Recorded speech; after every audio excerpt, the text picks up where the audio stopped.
Salut à tous, c'est Pierre Dipérin, j'espère que vous allez bien. Alors aujourd'hui on se retrouve pour la deuxième partie de la Super 5. Donc enfin la deuxième partie de la vidéo consacrée à la Super 5 fonctionnant à l'éthanol. Ouh là, la belle plaque de verglas, on va y aller doucement. Bon ça va, j'ai le bon plein de neige. Aïe, aïe.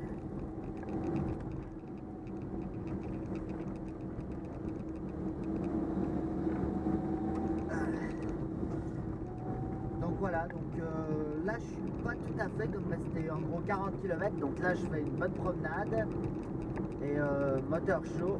On va vérifier l'état des bougies, voir si la Super 5 à l'éthanol endommage le moteur ou pas, parce que l'état des bougies peut en dire long sur l'usure du moteur. Alors sachant que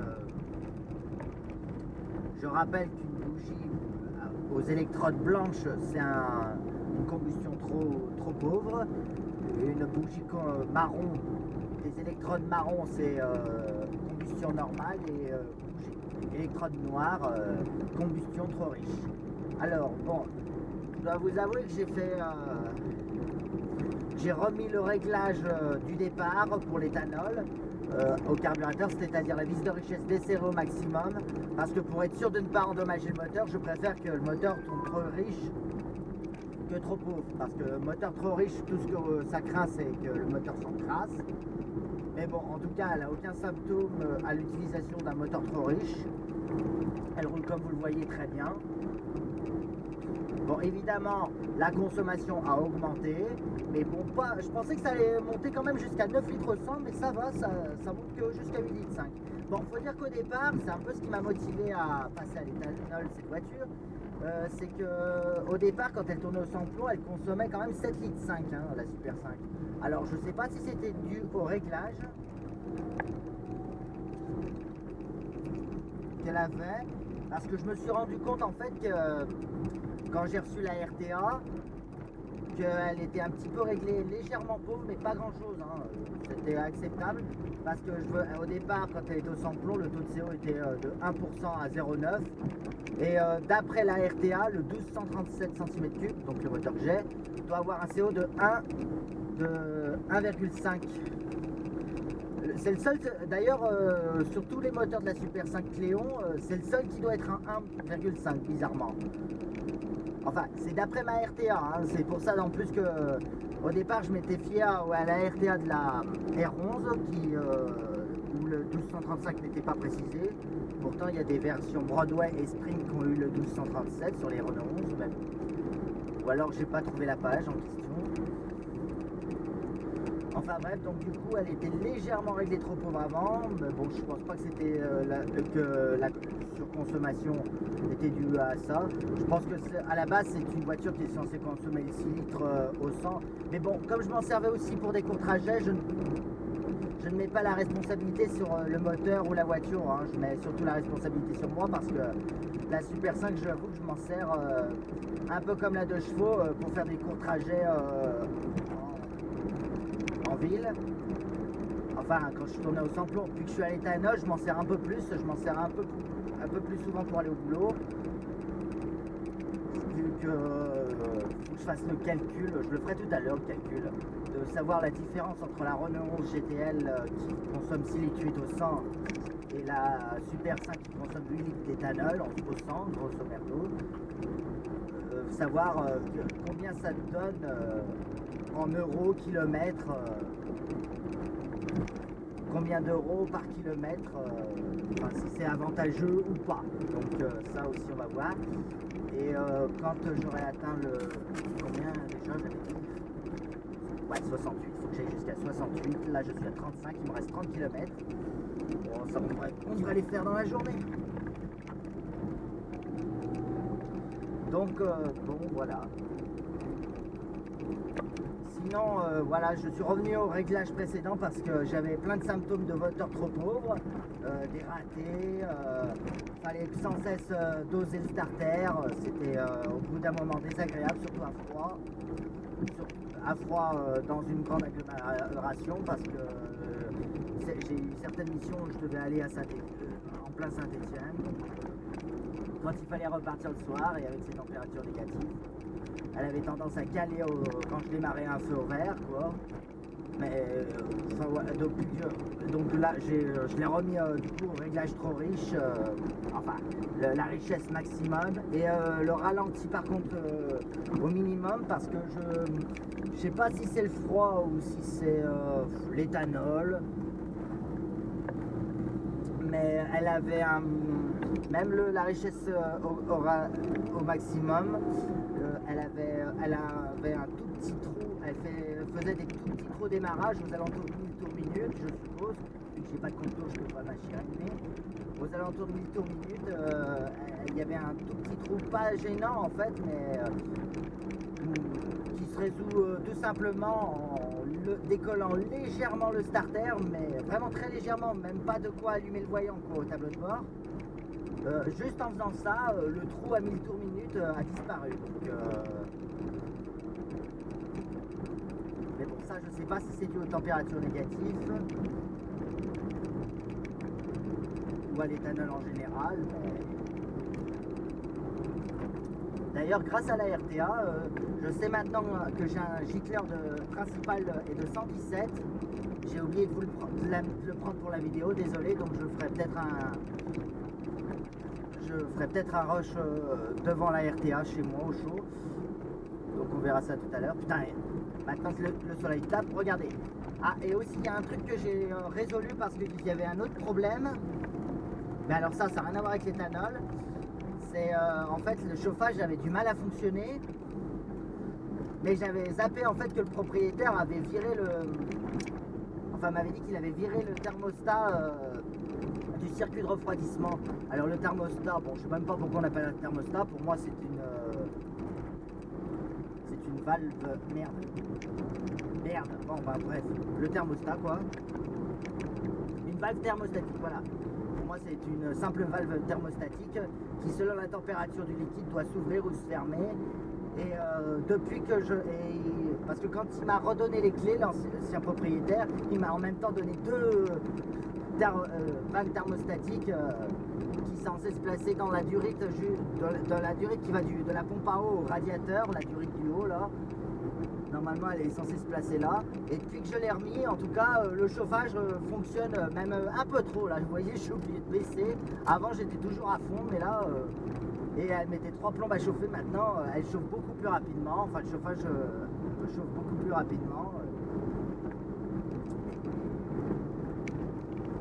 Enfin bref, tout ça pour dire que peut-être que la surconsommation que j'avais au départ, c'était le moteur qui n'arrivait pas à atteindre sa température normale, donc du coup était en surconsommation.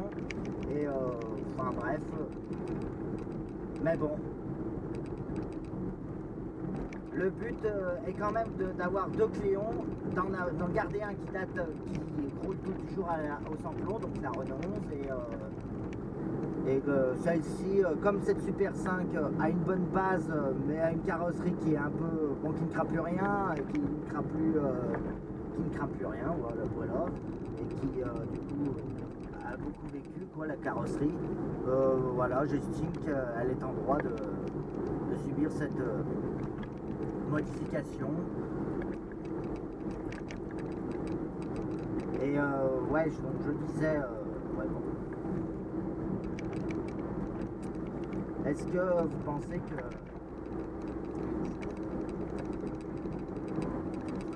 je devrais aller plus loin en changeant de gicleur. Moi personnellement je préfère éviter parce que dans ma région on n'a pas encore beaucoup, je crois que c'est mon supériorité, j'ai un doute là. Ah, j'en souviens plus, bref. Dans ma région il n'y a pas encore beaucoup de pompes à éthanol et elles ont tendance à tomber en rupture assez rapidement.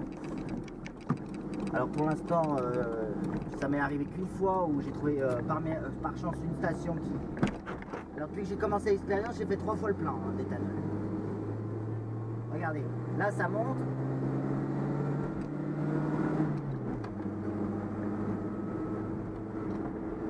En tout cas niveau accélération, j'ai pas trouvé une différence que ce soit au sans-plomb ou à l'éthanol. Enfin depuis que je suis réglé comme ça en tout cas. Alors le but non plus c'est pas de gagner des chevaux, c'est absolument pas le but. Et je n'ai pas le symptôme de véhicule en richesse, c'est-à-dire que j'ai pas de fumée ni noire ni bleue qui sort de l'échappement. J'ai vraiment, là j'ai aucune fumée parce que là ça fait un moment que je roule. Mais bon, tout ce qu'elle recrache c'est vraiment que de la vapeur, hein, et pas d'odeur suspecte à l'échappement non plus. Enfin bref, j'ai beau avoir réglé la vis de richesse au maximum. Alors je suis peut-être trop riche au ralenti, mais je suis sûr qu'à l'accélération, ce n'est pas que je ne suis pas trop riche. Après tout, un carburateur a été conçu pour la combustion sans plomb. Et le fait de juste changer un gicleur peut peut-être arranger les choses parce que le gicleur principal aspire l'essence par dépression du moteur. Alors que c'est vrai que la vis de richesse envoie de l'essence tout le temps à la même quantité. Mais bon, j'ai pas à me plaindre des conditions d'utilisation. Donc le premier test avec le CO a été un échec. On va voir maintenant le test de la bougie au bout de 1000 km. Alors excusez-moi, je crois que vous voyez un peu trop le ciel, je vous baisse un peu la caméra. Voilà.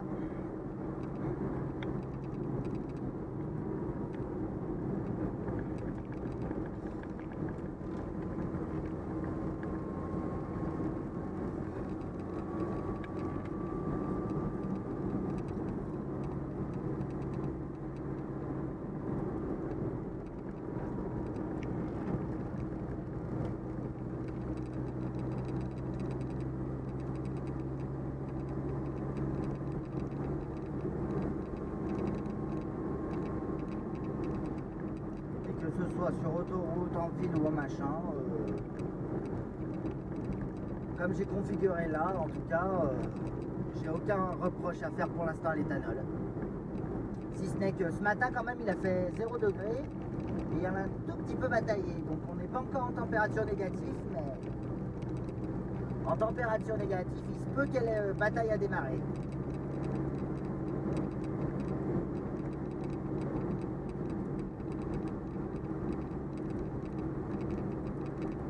Après bien sûr j'ai bien réglé le filtre à air en mode hiver.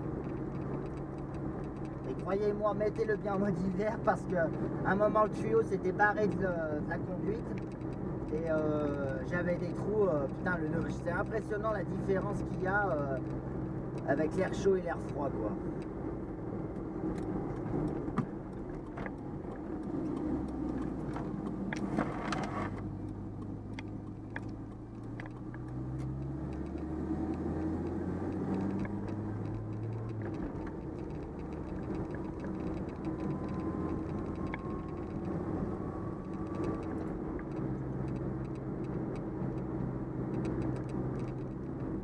Alors paraît-il que vous aimez bien le paysage de ma région, donc je vous fais au lieu de vous filmer ma tronche pendant que je parle, autant vous filmer la route.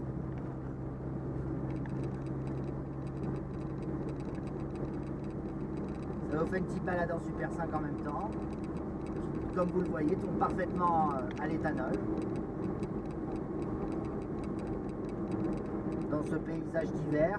Bon, ça va, on n'a pas encore eu trop de neige, à ce que je vois. Mais bon, là, je monte, ça se trouve plus haut, ça va être pire. Voilà, le thermomètre indique 70 degrés, enfin la sonde température, que le moteur est à 70 degrés, donc C'est sûr avec ce froid qu'elle va pas atteindre les 90 degrés. Hein.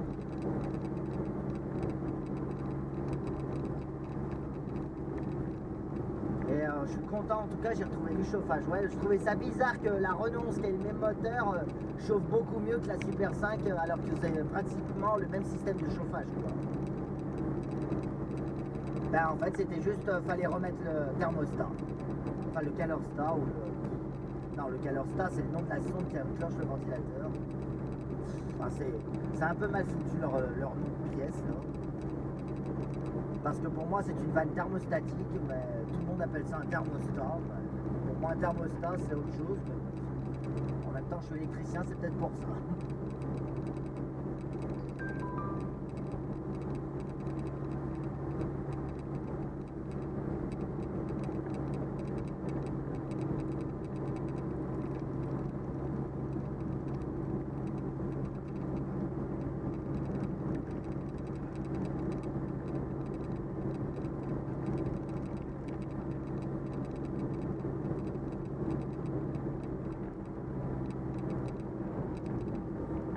Gaffe parce que c'est une zone à congère.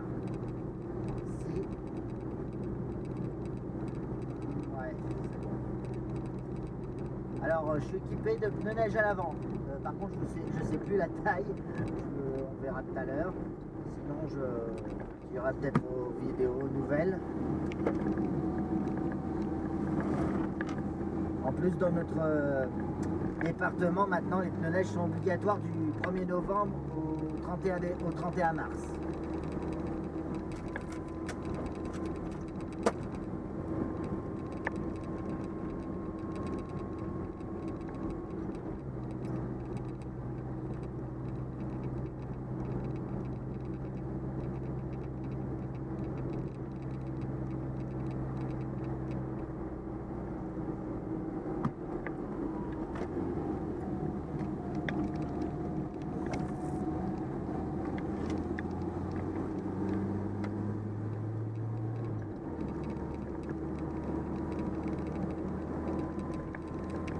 Par contre, la Super 5 a une boîte longue par rapport à la Renault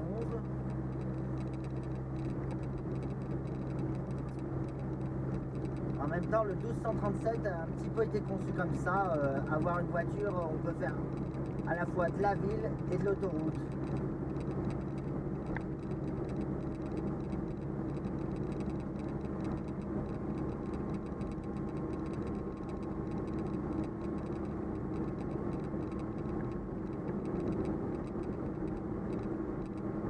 Enfin, ça fait plaisir quand même de retrouver un peu de soleil. Jusqu'à présent, on n'avait que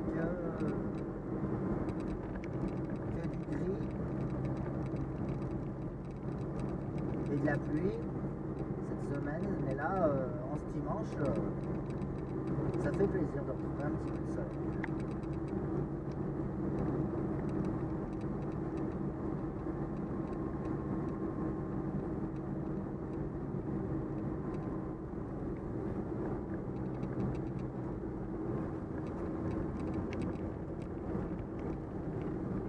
Bon allez, à partir de là ça descend. Alors j'aime moins la descente moi, avec les temps hivernaux parce que ouais.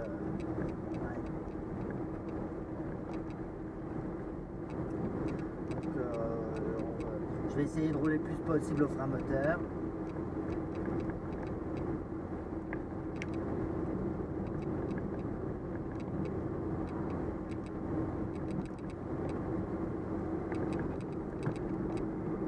Ah mais j'étais pas en 5, j'étais en 3e encore, d'accord.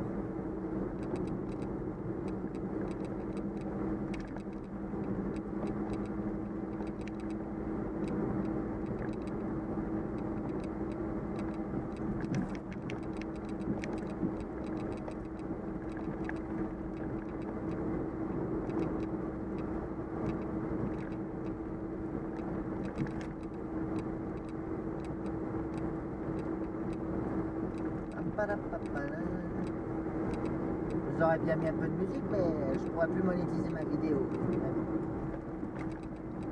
Allez.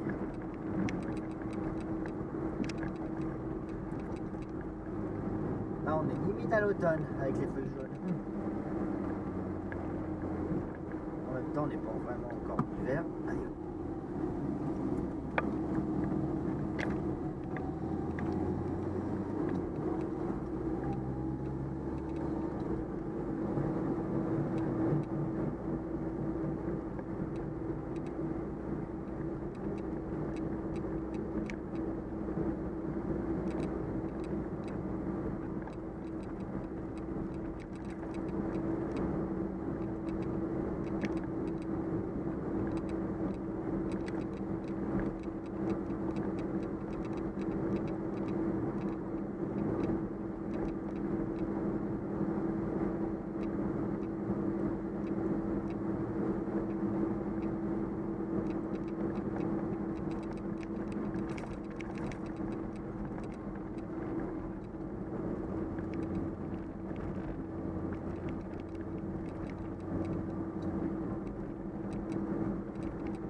voit que ça redescend parce on revient plus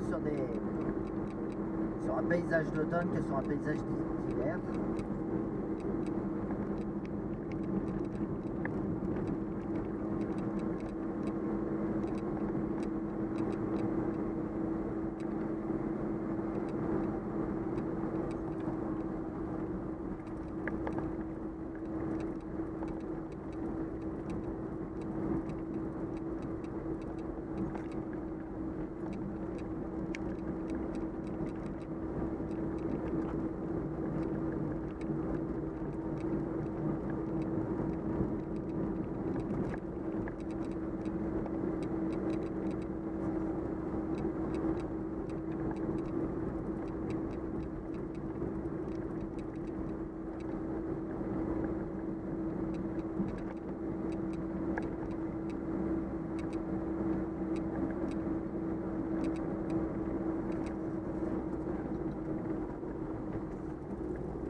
Joli.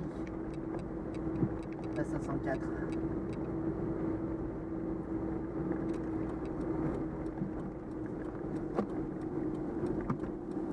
Ici au cas où vous avez le soleil.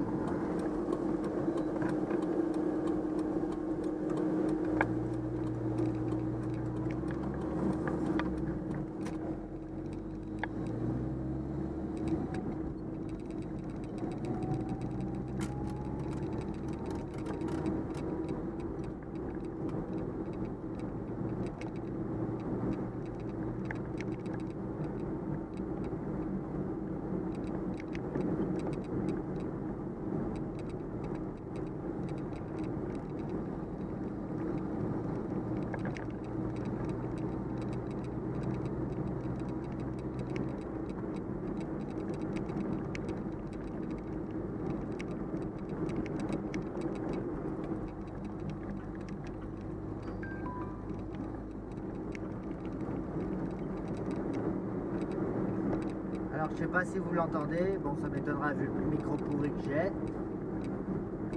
Mais il y a comme un petit bruit de cliquetis, mais c'est pas du tout un bruit de cliquetis, en fait c'est le raccord sous la voiture de l'échappement. Quand j'ai changé l'échappement, il manque, c'est pas qu'il manquait un morceau, mais par rapport à... Il faudrait que je fasse une petite modif sur le raccord parce que les deux raccords se tirent un peu entre eux et du coup ça se raccorde assez mal. Alors ça fait pas un bruit horrible, ça fait juste un bruit de casserole, mais bon, ça le faisait déjà avec le samplon, rien à voir avec les tâtons.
aller plus de 10 km.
allez, plus de 3 km et on aura fait les 1000 km d'éthanol.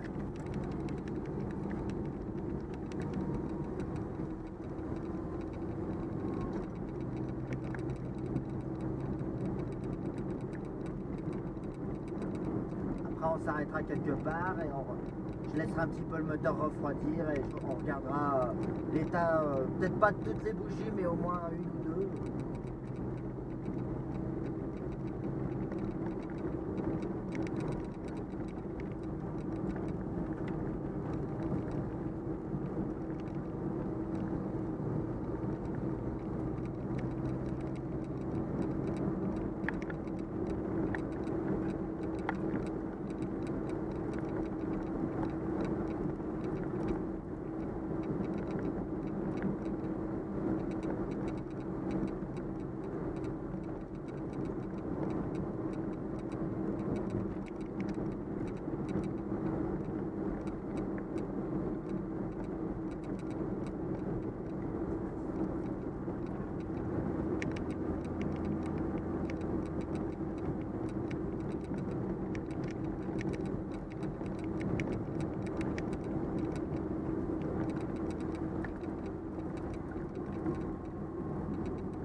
« 68. Allez, on va essayer de se trouver un coin.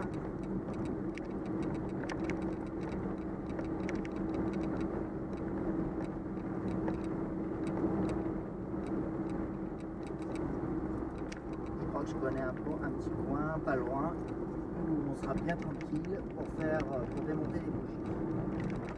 Sans gêner personne.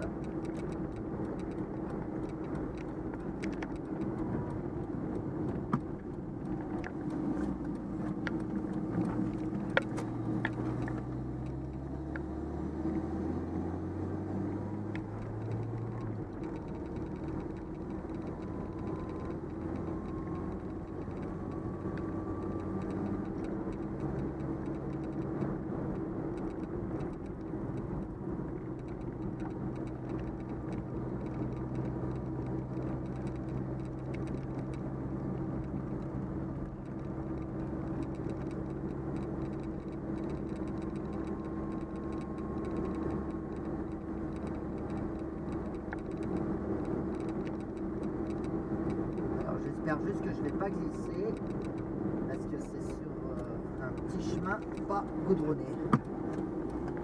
On va y aller doucement. Oh, ça va, c'est plutôt dégagé.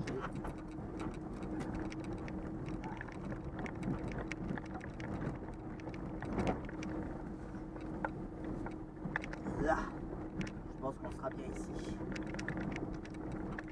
Voilà.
Pas de raté, rien du tout. Allez, on va arrêter le moteur, je vais le laisser refroidir 5 minutes.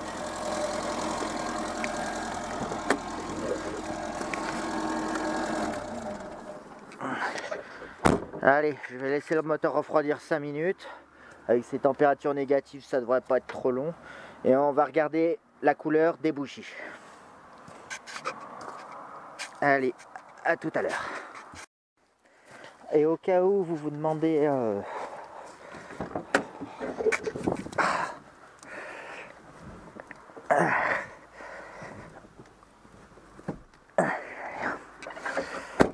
alors, au cas où vous vous demandez ce que j'ai comme pneus hiver, alors vous voyez le profil, ce sont des pneus Hankook. Voilà, bon, j'ai pris les meilleurs rapports tenue de route sur route mouillée.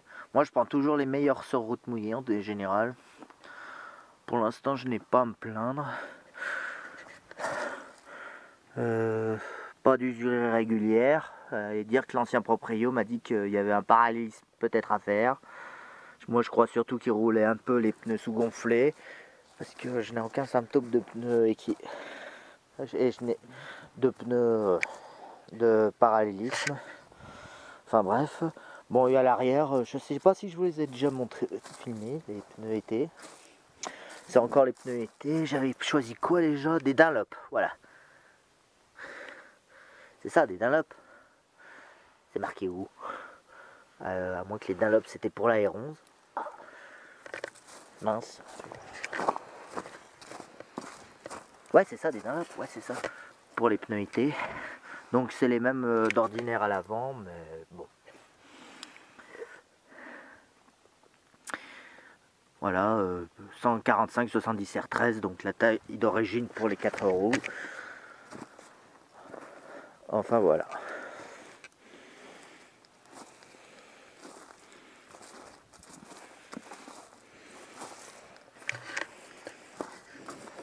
Ah merde.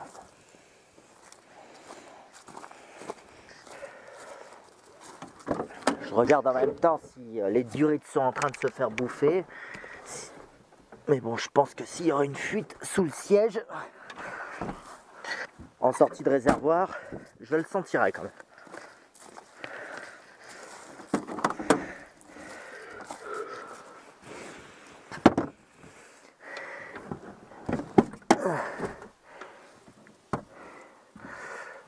Bon, pour l'instant, les durites d'origine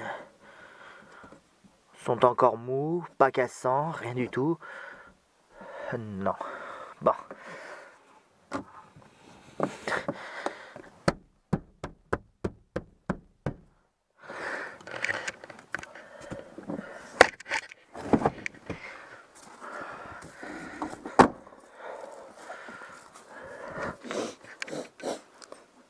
ça sent un peu le carburant, mais à la goulotte, mais j'ai pas l'air d'avoir de fuite. Non, ça a l'air d'aller. À la goulotte également, ouais. Bon. Et je n'ai toujours pas changé les durettes à l'avant. Par contre, j'ai essayé de mettre la sonde thermostatique à ces endroits-là, au niveau des tuyaux de chauffage. Parce que du coup, comme la tête thermostatique, que la valve thermostatique est à ce niveau-là, je me suis dit, ça va capter la température seulement quand la valve est ouverte. Mais en fait, quand je les mets là, ça dépasse pas, la sonde ne dépasse pas 60 degrés. Peut-être parce que les tuyaux sont trop petits ou parce que le débit dans ces tuyaux est limité, je sais pas. Mais donc je l'ai bien remis là. Et bon, et comme j'ai foiré du coup les supports de purge, j'ai mis des grosses vis à la place. Hein.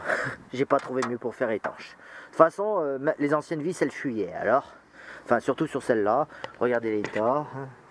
Mais bon, je sais même pas si la disponibilité de ces durites sont encore disponibles. Mais bon, elles sont assez souples, elles sont pas dures.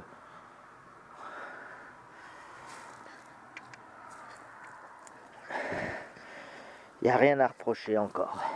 Si ce n'est que c'est du bricolage. Bon. Je regarderai que les deux bougies, ces deux bougies là qu'on voit là. Hein. Ça ira pour le test. Hein. De toute façon, je pense pas qu'un cylindre soit plus endommagé que d'autres. Je le sentirais quand même au ralenti hein, s'il y avait un cylindre qui s'endommage plus que d'autres. Le filtre à carburant n'a pas l'air de s'encrasser. Bon, malgré que c'est... Ouais, bon, en fait, de toute façon, il faut que je les change ces durites. Hein. Elles sont en tout cas plus... encore celles en sortie de réservoir, elles sont assez souples, mais celles qui sont là hein, sont assez raides. J'ai pas l'air d'avoir de dépôt en tout cas. Si j'ai les durites qui s'endommagent de l'intérieur, j'aurais du dépôt noir là-dedans. Après, j'ai peut-être pas assez roulé pour faire ce genre d'expérience. Le refroidissement encore à niveau correct, ouais. Ah et puis je sais pas si j'ai oublié de vous le dire dans la vidéo précédente, mais j'ai changé le cardan gauche parce que j'avais la boîte à vitesse qui se vidait au soufflet. Alors je savais que le proprio avait changé celui de droite, mais en croyant que parce que ça faisait un bruit et en fait c'était le roulement. Par contre, je crois que les roulements, il va falloir peut-être que je prévoie de changer les deux à l'avant parce que il me semble que c'est le roulement qu'il a changé qui refait de nouveau du bruit. Mais bon, je l'entends que sur l'autoroute à haute vitesse. Mais bon, j'ai beau vérifier, il n'y a pas de jeu. Ça fait un peu comme la 104 quoi. Donc il faudra peut-être que je prévoie ça. Et puis en changeant le cardan, j'ai aussi déchiré... le caoutchouc de la rotule avant gauche, il faudra que je change. Mais bon, l'avantage par rapport à une Peugeot, c'est qu'on peut changer la rotule sans changer le triangle complet. Parce que le triangle n'a pas de jeu, mais on peut changer la rotule directement. Enfin voilà, j'ai du coup changé l'huile de boîte en même temps, enfin bref. Ah oui, je sais pas si je vous l'ai dit, mais quand on roule à l'éthanol, il est recommandé de changer plus régulièrement l'huile parce que paraît-il que entre chaque vidange, l'essence pollue 3% de l'huile, enfin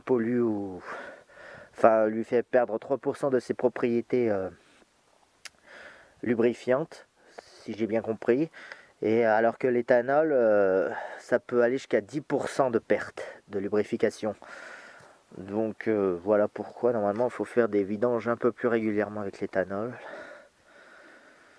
Bon, j'ai un petit peu tardé pour le faire là-dessus, mais parce qu'en général j'essaye de le faire tous les 10 000 km, mais donc en général j'attends toujours que le chiffre des 10 000 passe au suivant. D'ailleurs j'ai la 309 à faire dans pas longtemps. Enfin voilà. Ah, il fait froid. Bon allez, est-ce que c'est chaud encore? Bon allez, on va dire que ça suffit. De toute façon, ça me réchauffera une bougie bouillante ou ça me brûlera. Allez hop.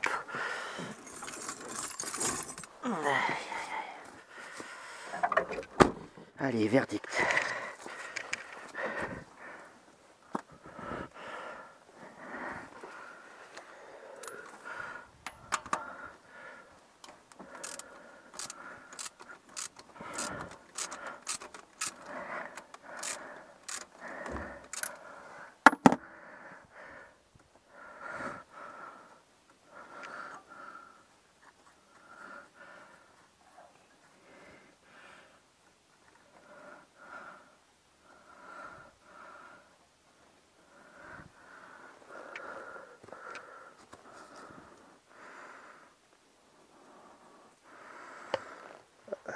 Alors, oula là là là.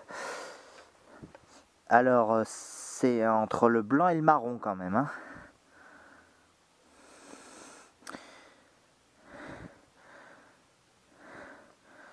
Dites-moi ce que vous en pensez en commentaire. Mais c'est un peu... Après, je vous dis, j'ai remis le réglage riche en un moment et j'ai fait quelques kilomètres avec le réglage que j'ai fait dans la première vidéo. Alors, est-ce que c'est pour ça qu'il y a des symptômes de pauvre? Parce que c'est vrai que je sais pas si ça vire du marron au blanc ou si ça vire du blanc au marron. Ouais. Donc déjà, la richesse à fond, déjà je suis rassuré, je ne suis pas trop riche en tout cas. Même si j'aurais préféré, tu vois, mais... Ouais, là c'est limite blanc quand même, hein. À vérifier, on va quand même continuer. Attends, on va regarder une deuxième bougie.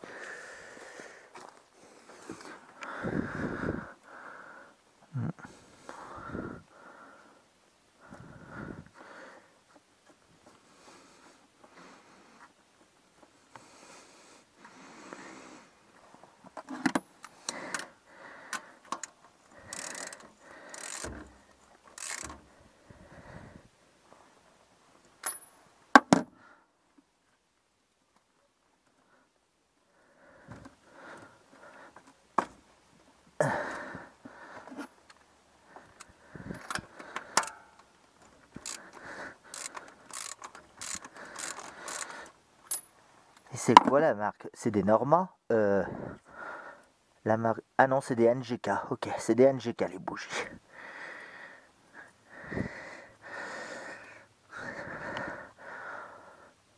NGK BP50S. Ouais, non, c'est pareil. On a quelques taches marron. Ouais, j'ai l'impression qu'elles blanchissent.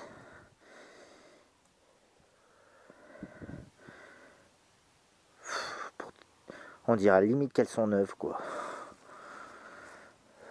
Après, j'ai jamais vu une bougie trop pauvre, mais... Donc là, j'ai un doute quand même. C'est vrai que d'habitude, quand c'est bien marron, c'est... Là, c'est vrai que ça fait bien blanc. Bah, dites-le moi en commentaire comment vous trouvez ces bougies, si vous les trouvez un peu pauvres. Je vais quand même, cette fois, faire encore 1000 km, cette fois en ne touchant plus au carburateur, en le laissant tel quel. Parce que déjà, vis de richesse au maximum, si c'est encore pauvre... Enfin bref.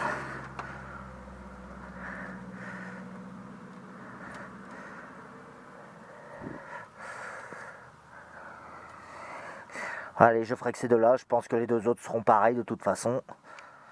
Mais elles ont été changées il n'y a pas si longtemps, hein. Elles sont pas encore... Ouais, il a dû les changer il n'y a pas si longtemps que ça quand même, parce qu'elles sont pas trop vilaines.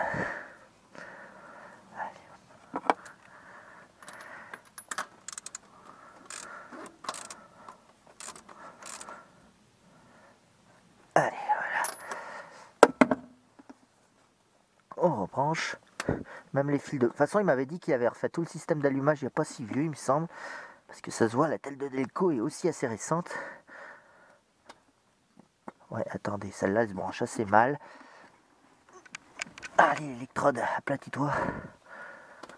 Voilà, ouais, c'est pas tout à fait ça, mais c'est un peu mieux. Faudrait que je le fasse à la pince. Allez, hop. Parce que je trouve qu'elle s'enlève un peu trop facilement. Enfin. Donc par rapport au CO qui me dit que je roule trop vite, les bougies, elles, ont plutôt tendance à me dire le contraire. Après, je vous dis, est-ce que c'est parce que j'ai remis le nouveau réglage, j'ai pas noté le kilomètre à ce moment-là, mais enfin, quand je dis le nouveau réglage, j'ai remis la richesse au maximum. Est-ce que c'était pas en train de virer au marron, ou est-ce que c'était en train de virer au blanc, je sais pas.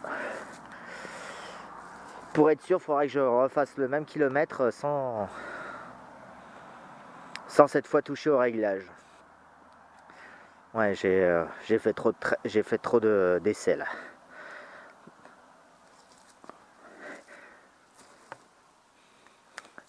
Bon allez.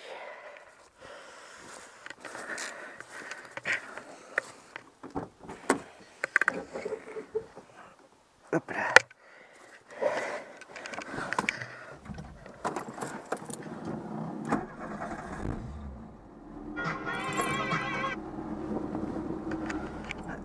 Bon bah allez, maintenant je vais rentrer chez moi. Me mettre au chaud. Bon, encore dans la Super 5 on est pas mal, mais bon. Je vais vous faire un calcul et vous parler un peu de ce qui est marqué dans la RTA. Allez, à tout de suite.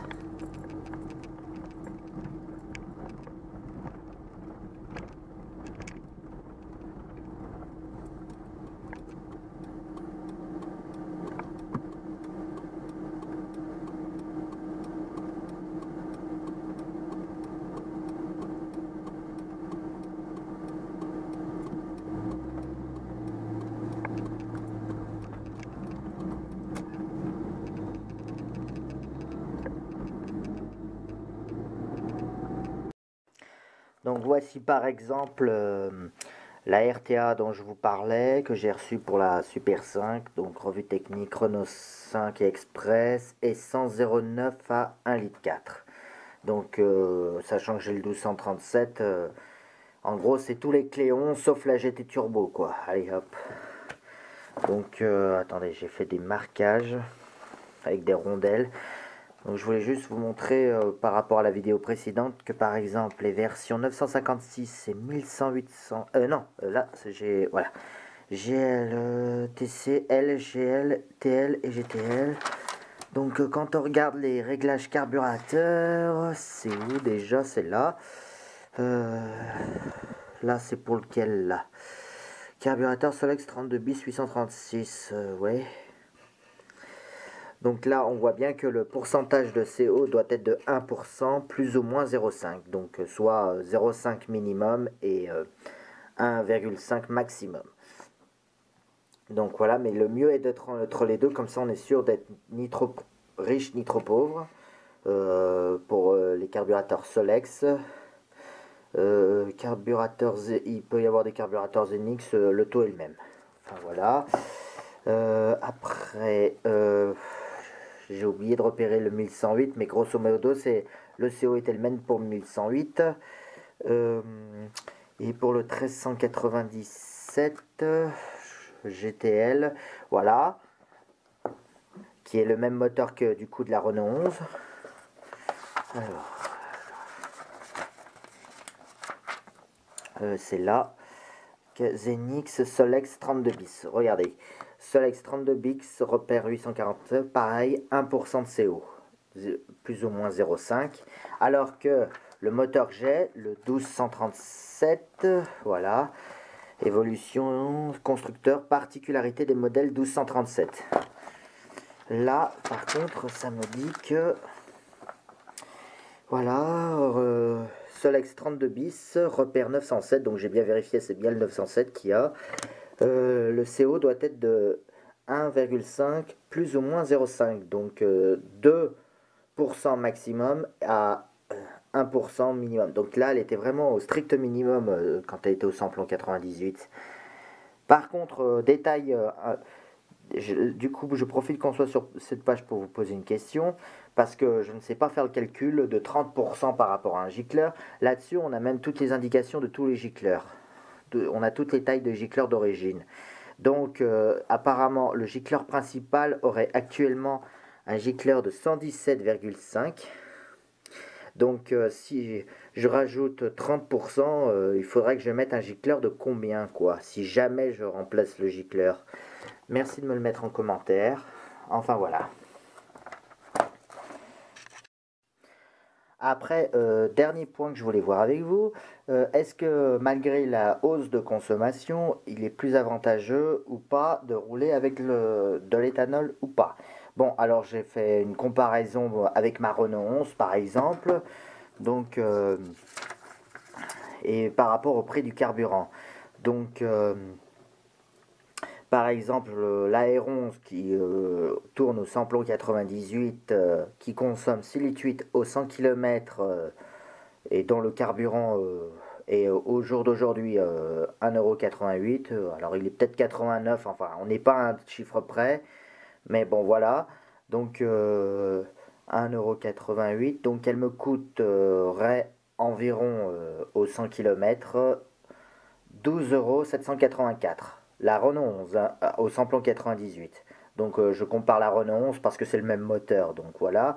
Alors que la Super 5 a le 85 qui consomme du coup 8 litres 1 au 100, voilà. Sachant que l'éthanol est à 90 centimes environ, il me semble que c'est un peu moins, mais bon bref, le problème c'est que ça n'arrête pas de changer. Me coûte du coup au 100 km 7,29 €. Donc c'est légèrement effectivement plus avantageux au 100 km. Donc ça c'est le prix en euros que me coûtent les voitures en moyenne au 100 km quoi. Donc oui c'est légèrement avantageux, hein. Donc reste à voir dans l'avenir ce que ça va donner.